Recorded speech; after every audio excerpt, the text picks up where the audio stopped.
থানাতে একদিন থেকেছিলাম। তো আমার সঙ্গে অনেক গল্পের মাঝে বললো, তুমি এসছো কেন? আমি বললাম, এখান থেকে কিছু পারফর্ম যারা করে তাদের টিম নিয়ে যেতে চাইছি।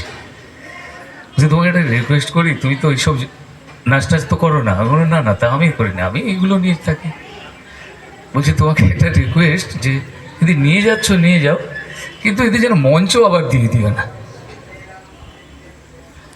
খুব সত্যি কথা এটা, যে আমাদের পায়ের ছন্দ বা গানের তাল, সে প্রকৃতি না ডাকলে আমাদের পা কি সত্যিই ছন্দ খুঁজে পাবে? প্রকৃতি ছাড়া, প্রকৃতিকে বাদ দিয়ে যেখান থেকে সৃষ্টি হলো তাল, ছন্দ, গান, আমরা তাকে বাদ দিয়ে মঞ্চকেই আঁকড়ে ধরলাম। আমার ভদ্রলোক বলার পরে আমার মনে হয়েছিল যে সত্যিই তো। বলছি, পৃথিবীর সমস্ত ভালো পারফর্ম সেটা প্রকৃতিকে সঙ্গে নিয়েই হয়।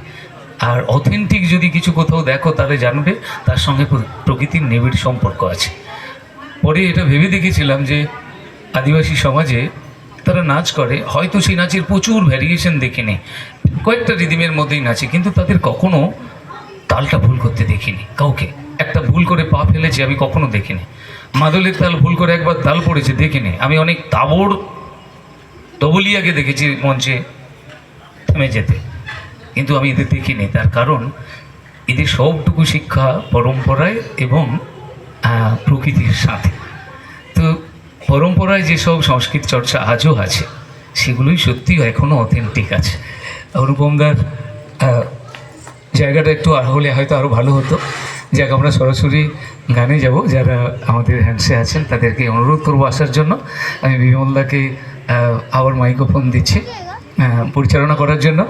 ঠিক আছে? হ্যাঁ, এবার আমরা আবার গান শুনি। তার আগে আমি আমার পরিচয় করে দিই। আমার বন্ধুর সঙ্গে সুব্রত বাসু ফ্রম কোরিয়া, ও রবীন্দ্রভারতী থেকে করেছে, ছবি আঁকা শিখেছে। এখন যখন আমার থিমের ওপরে আর কি, আমি যেটা কল্পনা করি সেটা ওর কনভার্সে, ও ক্যানভাসে ও সেটা কল্পনা করে। অল্প টাইমের মধ্যে ভালোই করলো তো। হ্যাঁ, যতটা সম্ভব আর কি। হ্যাঁ, এর থেকে বেশি শিকার তো করা সম্ভব না। বাংলা এখানে বাউল আর মাঝি, ফার্স্ট আর লাস্ট গানটা 19 মিনিটের মাত্র ছবি তার মধ্যেও করেছে। আমি মানে ক্রেডিটটা বা আমাকে যে ও সম্বর্ধনা দিল, যে ভালোবাসা দিল, সেটা আমি সুব্রতর সঙ্গে শেয়ার করে নিচ্ছি। কারণ ও ছিল বলেই আমি এত সুন্দর নাচতে পেরেছি। আর আপনারা এত মন্ত্রমুগ্ধের মতো দেখছিলে, আমার কি ভালো লাগছিল। আমার সেই শান্তনাময়ী স্কুলের কথা মনে পড়ছিল। ওখানে ঠিক এরকম উচ্ছ্বসিত একটা অভ্যর্থনা পেয়েছিলাম নাচ করার পরে। কারণ আমার বৌদি ওখানকার টিচার, মানে ওখানকার শিক্ষার্থী, ও এখন কাকটিয়া হাই স্কুলের টিচার। তো সেই জন্য আমাকে ডাকা হয়েছিল এবং আমি করেছিলাম। আমার ভীষণ ভালো লেগেছিল। আর খুব ছোটোবেলায় শিশু উৎসব হতো এখানে, তখন আমার জন্য নাচের ফার্স্ট প্রাইজটা বাঁধা থাকতো। আর আমার সঙ্গে কখনো কখনো যুগ্মভাবে হতো। এখানে শাশ্বতী দে বলে একজন মেয়ে ছিল, খুব ভালো নাচতো, আমার নামটা মনে আছে। হ্যাঁ, ওদের, হ্যাঁ, ডালিম দিতে হবে।